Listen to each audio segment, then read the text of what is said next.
Bonjour à tous. Alors, correction des exercices sur la cohésion des solides. Donc, comment tiennent les solides en fait, hein, et on va s'intéresser dans l'exercice numéro 5 aux différents types d'interactions qui permettent la cohésion à l'état solide. Donc, on a vu qu'il existait des solides ioniques composés d'ions et des solides moléculaires composés de molécules et que suivant la catégorie du solide, la cohésion n'était pas assurée par le même type d'interaction. Donc, on a ici du sulfate de cuivre. Donc, le sulfate de cuivre composé d'ions, hein, Cu2+, et SO4-, de l'iodure d'hydrogène, Hi, solide moléculaire, dont voici le schéma de Lewis, et la molécule d'eau, solide moléculaire, hein, dont voici le schéma de Lewis. On vous donne les électronégativités des différents atomes. Alors, on commence avec le sulfate de cuivre. Le sulfate de cuivre est composé d'ions, Cu2+, et SO4-. Donc, évidemment, ce sont des interactions électrostatiques entre les ions qui permettent la cohésion du solide. Entre les ions Cu2+, donc les cations, et les anions, on a des interactions attractives, alors qu'entre les ions Cu2+, et d'autres ions Cu2+, c'est répulsif, et entre SO4-, et d'autres ions SO4-, c'est répulsif également. Tout ça permet d'avoir un empilement régulier d'ions dans le cristal, qu'on appelle cristal, hein, ou solide ionique. Ensuite, au niveau de l'iodure d'hydrogène et des molécules d'eau, ce sont tous les deux des solides moléculaires. Pour tous les solides moléculaires, nous avons des interactions de Van der Waals. Donc là, on n'a pas à se poser de questions, on a des interactions de Van der Waals. Par contre, la question à se poser, c'est est-ce qu'on a des liaisons hydrogènes dans la molécule, enfin à l'état solide, hein, d'iodure d'hydrogène, et dans la molécule d'eau. Alors, pour savoir si on a des liaisons hydrogènes, on va regarder. Alors déjà, la molécule d'iodure d'hydrogène, voilà son schéma de Lewis. Je vais en redessiner une autre. Voilà. Est-ce qu'on peut avoir des liaisons hydrogènes? Parce qu'à l'état solide, ici, on n'a que des molécules d'iodure d'hydrogène. Est-ce qu'on peut avoir des liaisons hydrogènes? Alors, pour avoir des liaisons hydrogènes, première chose importante, il faut un H relié à un atome relativement électronégatif. I est relativement électronégatif, d'accord? Bon, c'est pas énorme, mais quand même. Donc, parce qu'ici, on a 2,7 pour I et 2,2 pour H. Donc, on aura une liaison polarisée avec une charge partielle positive sur l'atome le moins électronégatif, H, et une charge partielle négative sur l'atome le plus électronégatif. D'accord? Donc delta plus et delta moins. Donc déjà, la molécule est polaire. Bah, légèrement polaire. Alors on a 0,5 entre les deux, donc du coup, c'est polaire. Donc, on a une molécule polaire avec ses charges partielles delta plus et delta moins. Peut-on avoir une liaison hydrogène? On a un H relié à un atome relativement électronégatif. D'accord? Est-ce que dans une autre molécule, on a un atome relativement électronégatif? Bah oui, le I. Donc on peut avoir une liaison hydrogène entre un atome d'hydrogène d'une molécule et l'atome d'iode d'une autre molécule. Donc ce qui va se passer, c'est que les molécules, elles ne vont pas se mettre n'importe comment, elles vont se mettre comme ça, les unes par rapport aux autres. D'accord? Alors on pourrait avoir aussi, de l'autre côté, ça. D'accord? Elles vont se mettre l'une à côté de l'autre comme ça. Hop.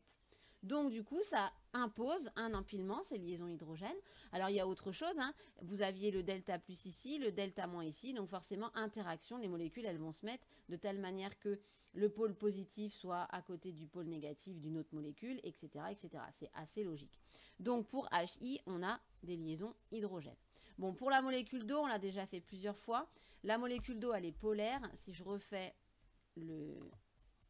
la démonstration. Donc l'oxygène 3,4 d'électronégativité, H 2,2. Donc vous aurez 2 delta moins sur l'oxygène et une charge partielle positive sur l'hydrogène. Donc delta plus ici. Donc est-ce que la molécule est polaire? Évidemment oui. Le pôle positif va être au milieu des deux hydrogènes ici, d'accord? Donc voilà. Et le pôle négatif ici. Donc on a bien deux barycentres qui ne sont pas confondus, donc du coup la molécule est polaire.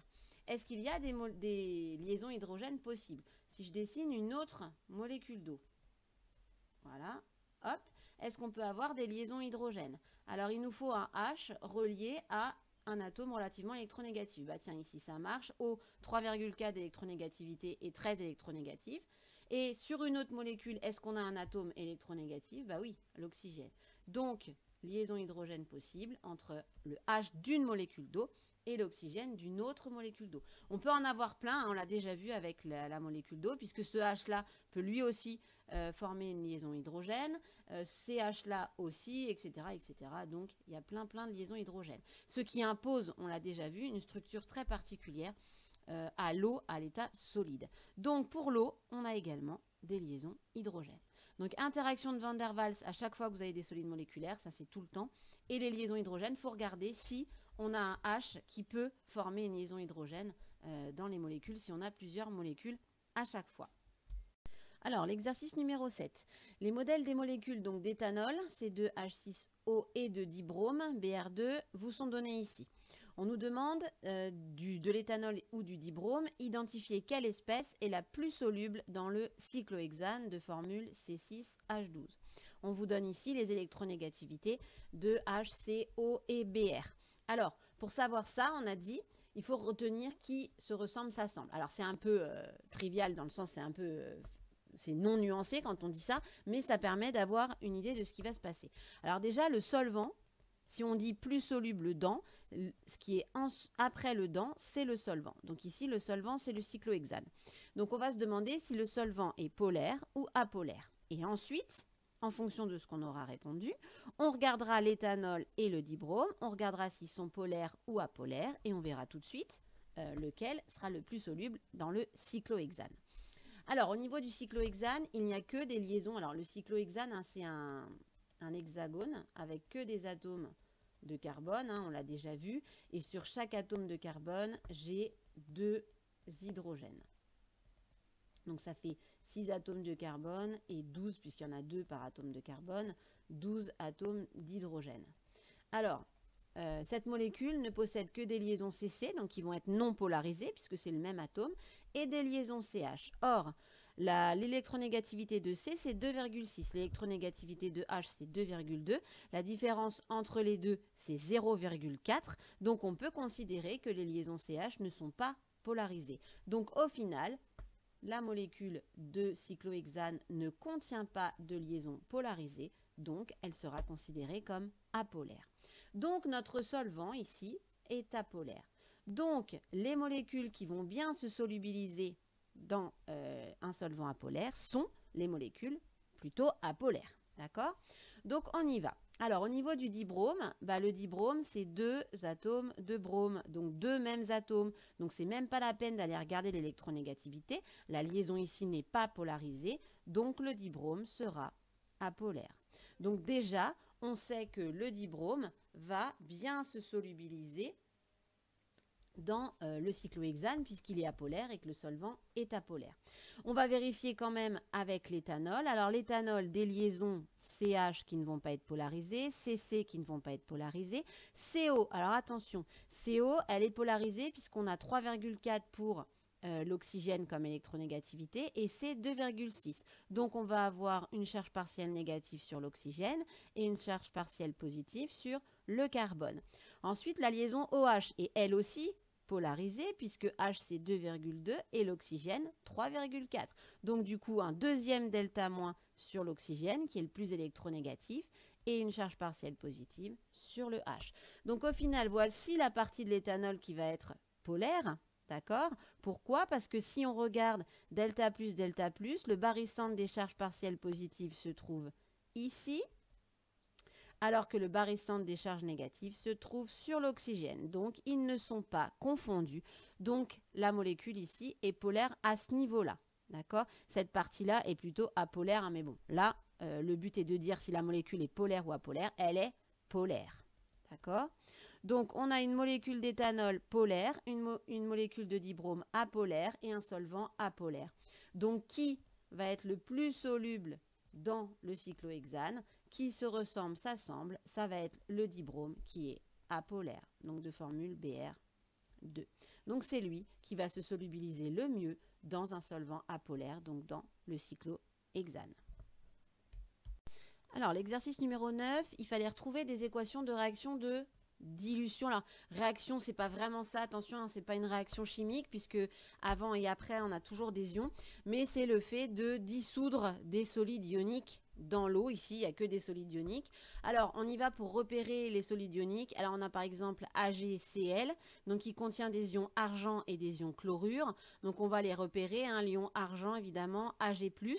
Et on voit qu'on a 1 pour 1. On n'a pas de chiffre en indice. Donc, ça veut dire qu'il y a un ion argent pour un ion chlorure. Et ça fait quelque chose de neutre. Donc, Ag+, une charge plus. Donc, forcément, Cl-, une charge moins.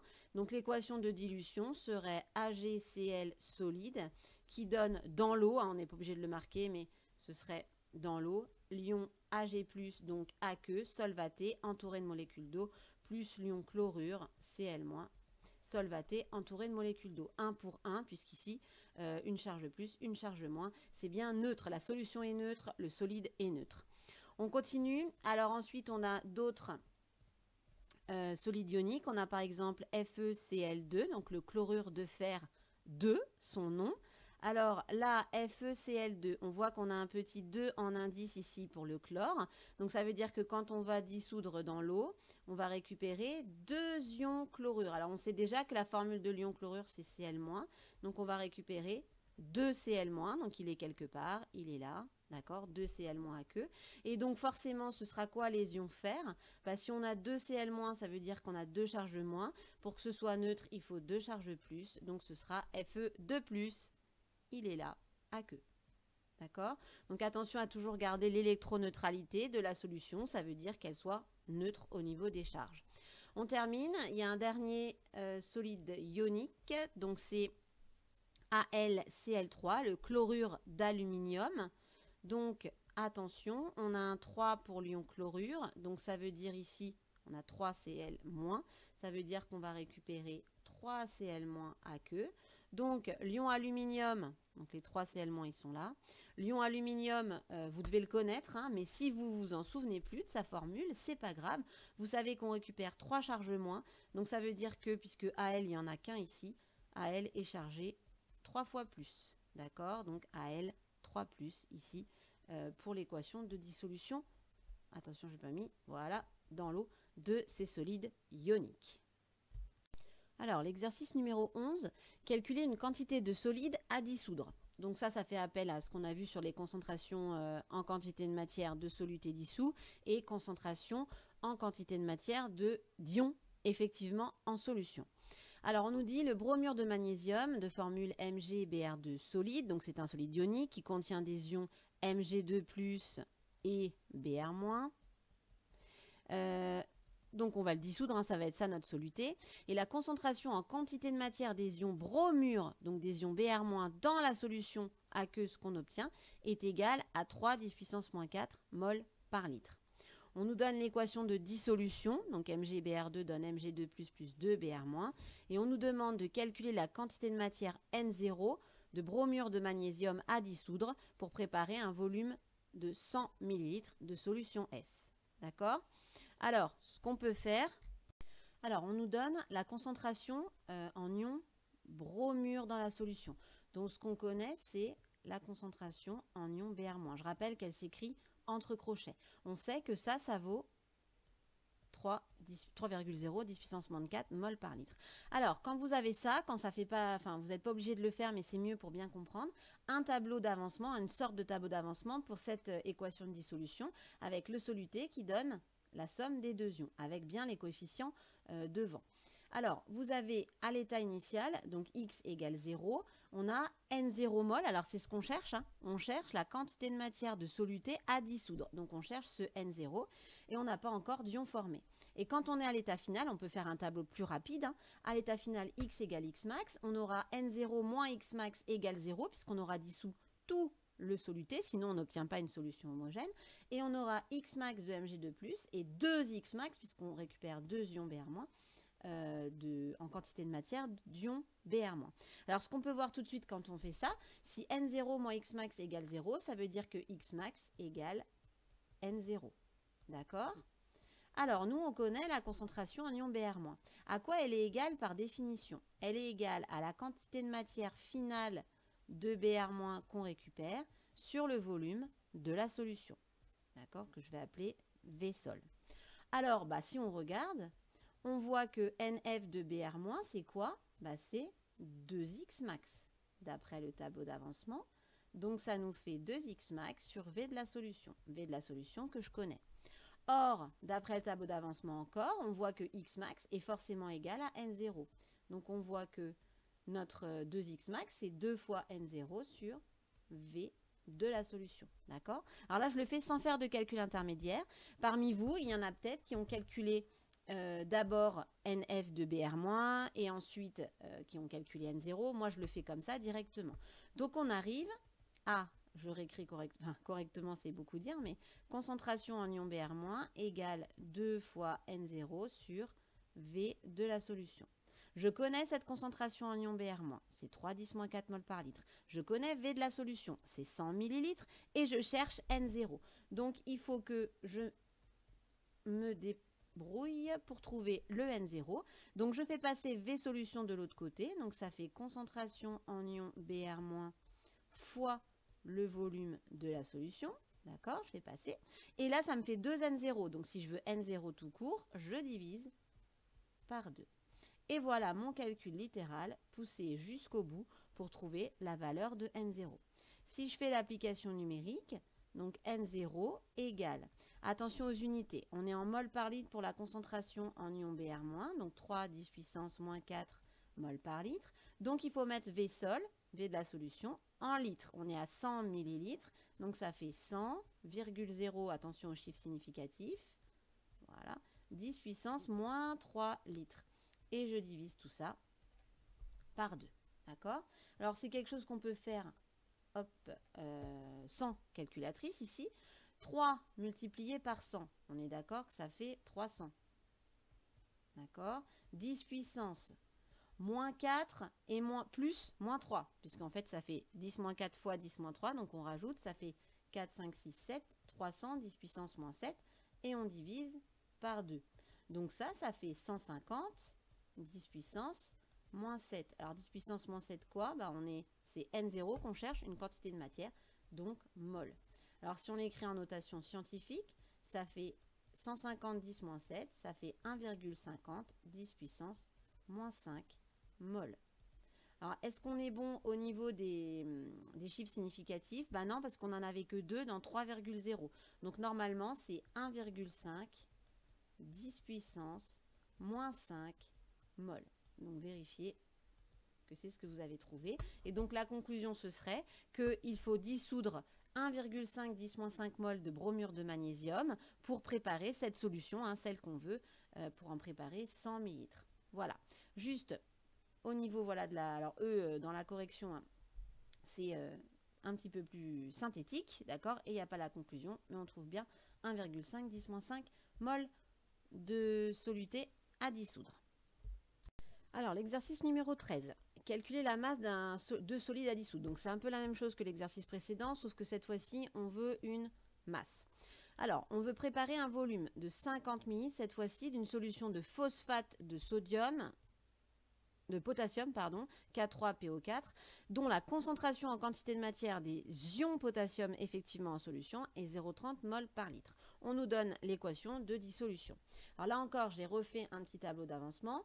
Donc, avec l'équation de dissolution, on récupère 3K+, et un ion phosphate, PO4,3-. Donc, N0, la quantité de matière de soluté au départ, solide, 0,0 à l'état initial pour les ions, et à l'état final, N0 moins Xmax égale 0. Donc, encore une fois, ça veut dire que Xmax égale N0, puisque tout le soluté va être dissous. On récupère 3X max d'ion potassium et X max d'ion phosphate. D'accord? Alors, au niveau des questions, calculer la quantité de matière NK+, contenue dans cette solution. Alors, nous, on connaît la concentration en ion K+. Et bien, par définition, la concentration de cet ion K+, c'est la quantité de matière finale, hein, d'ion K+, donc dans la solution, divisé par le volume de la solution. D'accord?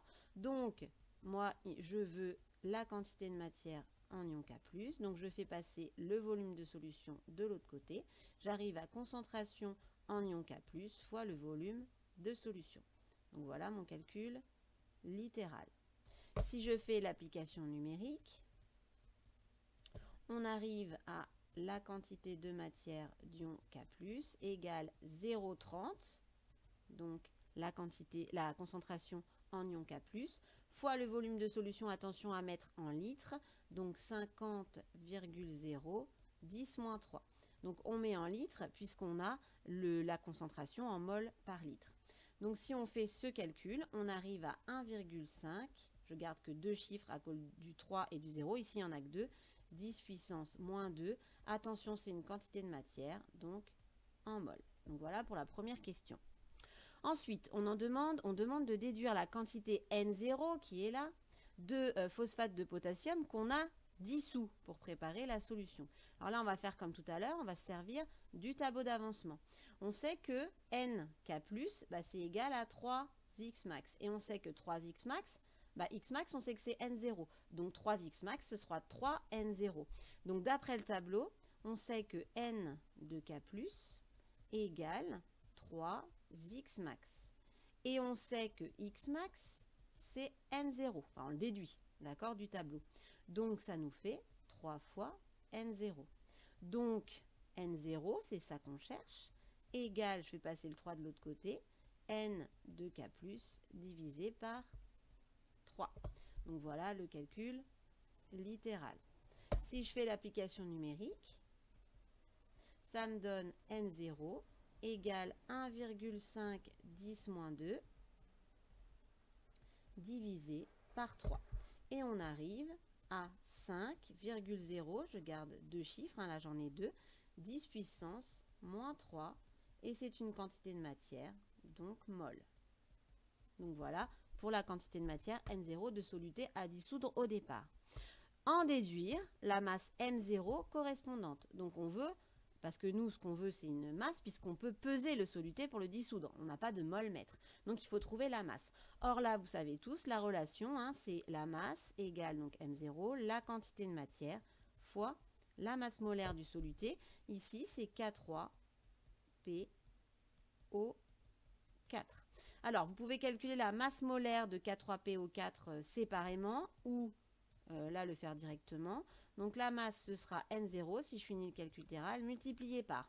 Alors la masse molaire de tout ça, ce sera 3 fois la masse molaire du potassium, plus une fois la masse molaire du phosphore, P il n'y en a qu'un, plus 4 fois la masse molaire de l'oxygène.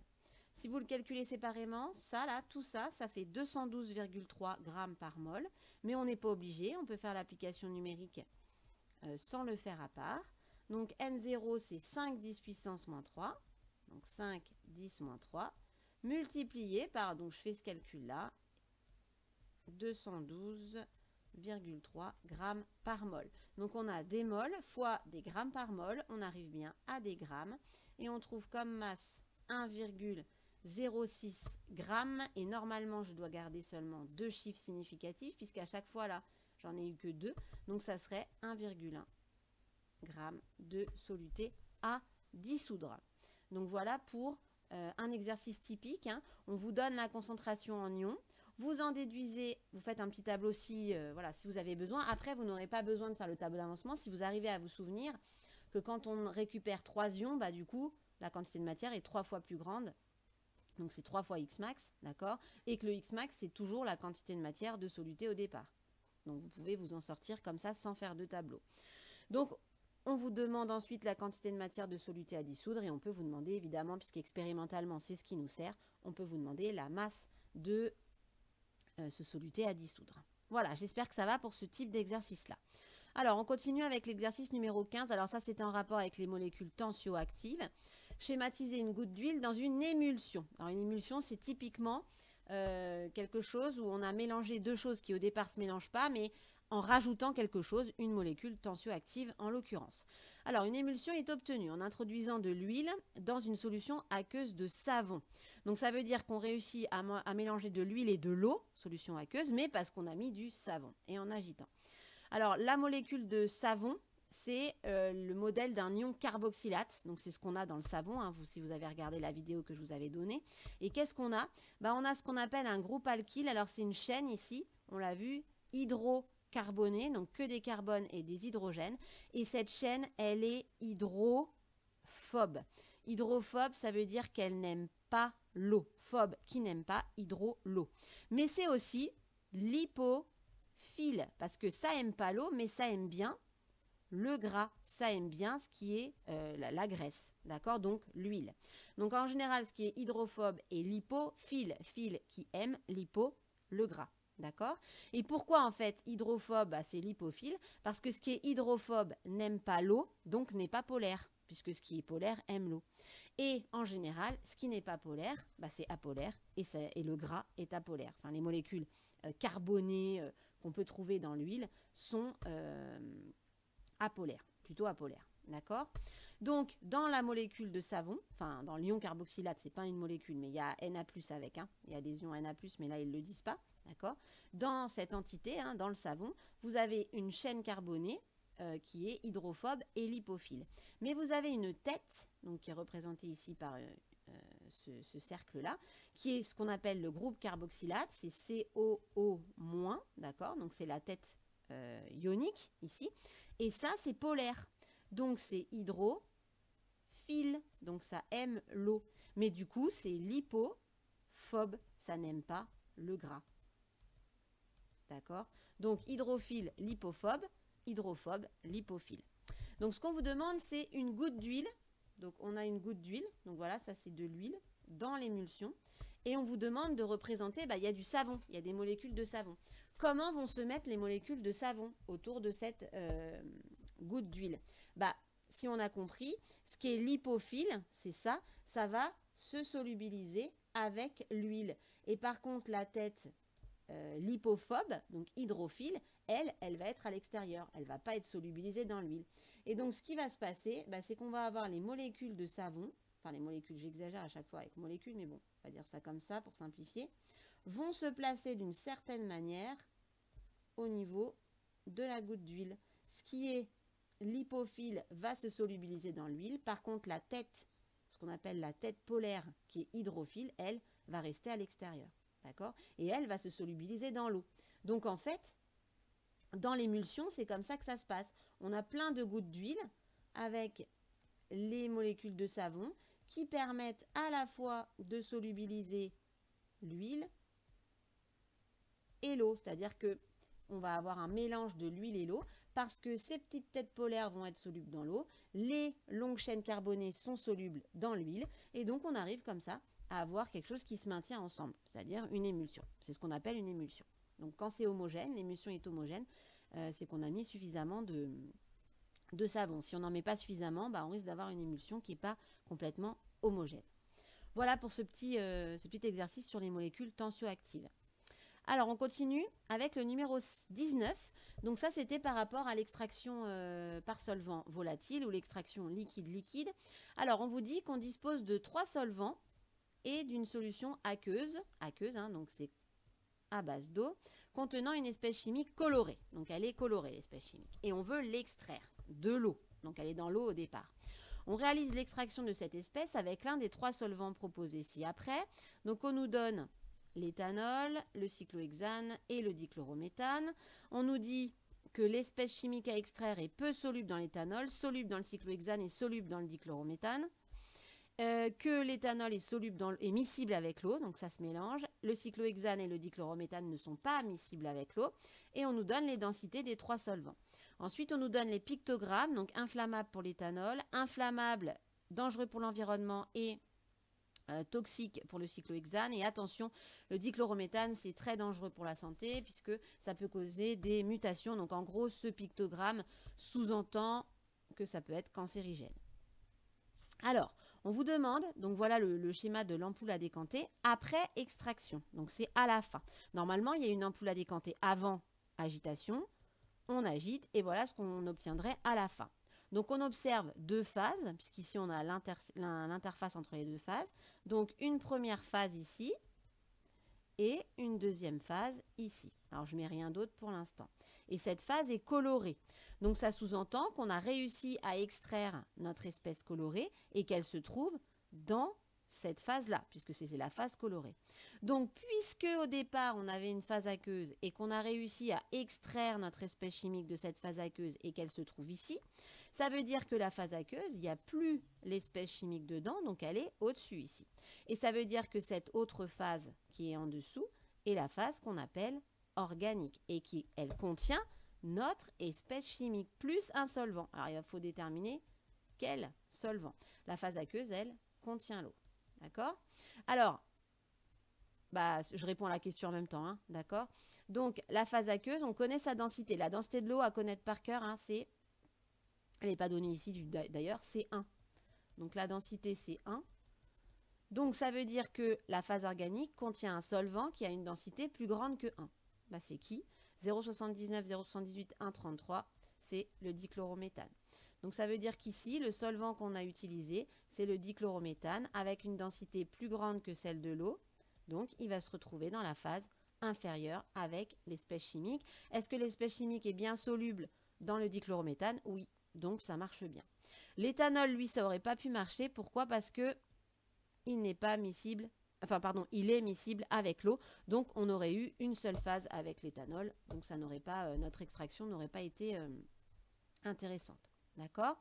Donc, j'ai répondu, hein, la composition de chacune des deux phases, vous l'avez ici, avec les densités, toujours à mettre, et le nom des phases en question. Le solvant choisi est-il le plus approprié? Alors, l'éthanol ne marche pas, donc ça oui, mais il nous reste le cyclohexane. Pour qu'un solvant extracteur soit efficace, il faut plusieurs choses. D'abord, il faut que l'espèce à extraire soit soluble, donc ça marche pour le cyclohexane. Il faut que le solvant ne soit pas miscible avec le solvant dans lequel l'espèce se trouve au départ, donc l'eau. Donc ici, c'est pas miscible, donc ça marche aussi. Et dernière chose, la densité, on s'en fiche complètement, d'accord? C'est la non-miscibilité avec l'eau, avec le solvant de départ, donc ici avec l'eau. Et la dernière chose à prendre en compte, c'est la toxicité. C'est-à-dire qu'on va prendre le solvant qui est le moins embêtant pour la santé, pour l'environnement. Et ici, alors malgré ce petit icône là sur dangereux pour l'environnement, si on ne le met pas à l'évier, si on le recycle, ça ne pose pas de problème. Le problème, c'est que le dichlorométhane, lui, il est plus dangereux, ce pictogramme est plus embêtant que ces deux-là. D'accord? Donc, le plus approprié aurait été le cyclohexane, pas parce qu'il marche mieux au niveau de la solubilité, de l'extraction, etc., mais parce qu'il est moins problématique pour la santé que le dichlorométhane. Le dichlorométhane, le cyclohexane normalement aussi sous la hotte, mais le dichlorométhane vraiment plus problématique que le cyclohexane. Donc, on aurait pu prendre le cyclohexane, ça aurait posé moins de problèmes. Voilà. Alors, l'exercice numéro 27, du soufre dans les hydrocarbures.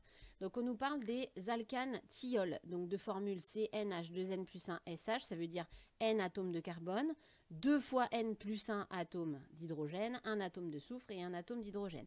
Alors, on nous donne ici les noms des 3 premiers alcanes thiols, donc le méthane-thiol, méthane parce qu'il y a un seul atome de carbone, éthane-thiol, il y a 2 atomes de carbone, butane, 1 thiol, il y a 1, 2, 3, 4 atomes de carbone. On verra dans le prochain chapitre pourquoi ces noms-là, méthane, éthane et butane. On nous donne leur solubilité dans l'eau, 23,3 g par litre, 6,3 g par litre et 0,6 g par litre. Alors, on nous demande de formuler une hypothèse sur l'évolution de la solubilité des alcanes thiols dans l'eau.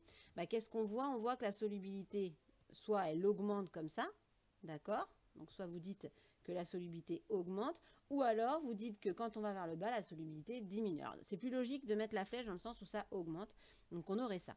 Alors, comment expliquer ça? Alors déjà, la molécule d'eau, je ne vais pas refaire tout la démonstration, mais la molécule d'eau est polaire. Donc, c'est un solvant polaire. Donc, elle va solubiliser très bien les molécules polaires, d'accord? Et très mal les molécules apolaires. Alors, la question à se poser, c'est est-ce que ces molécules-là sont polaires ou apolaires? Avec ce qu'on a vu, d'accord? Sans nuance. Ici, on a des liaisons CH. Donc, on a dit que les liaisons CH, H électronégativité 2,2, C électronégativité 2,6. L'écart entre les deux, c'est 0,4. On dit que c'est inférieur à 0,5. Donc, on peut considérer que ces liaisons sont non polarisées. Ensuite, à la liaison CS. Alors, on pourrait imaginer S est de la même famille que l'oxygène. Donc, on pourrait se dire, c'est comme l'oxygène, donc du coup, c'est polarisé. Or, si on regarde l'électronégativité de S, c'est 2,6. C'est la même électronégativité que C. Donc, ça veut dire que CS, la liaison ici, n'est pas polarisée. D'accord? Et la liaison SH, on est à 2,6 et 2,2, donc ce sera comme la liaison CH. Donc, on peut dire que les molécules, et ce sera toutes celles de la famille la même chose, seront considérées comme apolaires. ou en tout cas, enfin nous on va dire apolaire, sans nuance. Si on voulait nuancer, il faudrait prendre en compte la polarité des liaisons CH qui sont très faibles. Donc ce serait vraiment très peu polaire. Donc c'est très logique d'avoir une solubilité faible déjà dans l'eau. D'accord? Ensuite, pourquoi la solubilité est plus grande pour le méthanthiol et de moins en moins grande quand on passe à des chaînes carbonées plus longues? On sait que les chaînes carbonées, c'est plus il y a de carbone et d'hydrogène, moins c'est polaire, d'accord? Puisque tout ça, c'est des liaisons qui sont non polarisées. Donc on voit que plus la chaîne carbonée augmente, plus la solubilité est faible, et c'est assez logique, puisque plus la chaîne carbonée augmente, plus c'est apolaire en fait. Si on pouvait dire ça, moins c'est polaire, et donc du coup, moins ça va se solubiliser dans l'eau. Pour le méthanthiol, il est légèrement soluble dans l'eau, 23,3 grammes, c'est pas énorme pour un litre, il est légèrement soluble dans l'eau parce que on a une petite polarité qui serait due ici à ces liaisons-là, mais bon, ce serait vraiment très très peu polaire, d'accord? Donc c'est parce qu'on a une chaîne carbonée de plus en plus longue, donc que la molécule est de moins en moins, enfin de plus en plus apolaire, qu'on a une solubilité qui diminue dans l'eau. Mais de toute façon, la molécule d'eau est polaire, ces molécules-là seront considérées comme apolaires, donc ça va pas bien ensemble, d'accord? Alors, on sait qu'il y a des molécules apolaires qui solubilisent légèrement dans l'eau, c'est le cas du diode, II, qui solubilisait légèrement dans l'eau. Donc bon, c'est pas tout blanc ou tout noir, je vous l'ai déjà dit, mais voilà, on peut expliquer ça un petit peu comme ça. Voilà avec les mains. Bon, j'espère que ça va pour ces exercices, que vous avez un petit peu compris à quoi ça sert tout ça, la polarité, les interactions entre les molécules. Ça explique quand même pas mal de choses qui se passent, même s'il y a des nuances à apporter, je vous l'ai déjà dit. Vous verrez ces nuances plus en détail si vous continuez de la chimie après le bac. Vous verrez un petit peu les moments dipolaires, les choses comme ça, des choses un petit peu plus poussées. Mais j'espère que ça va pour l'instant. Bon courage à tous!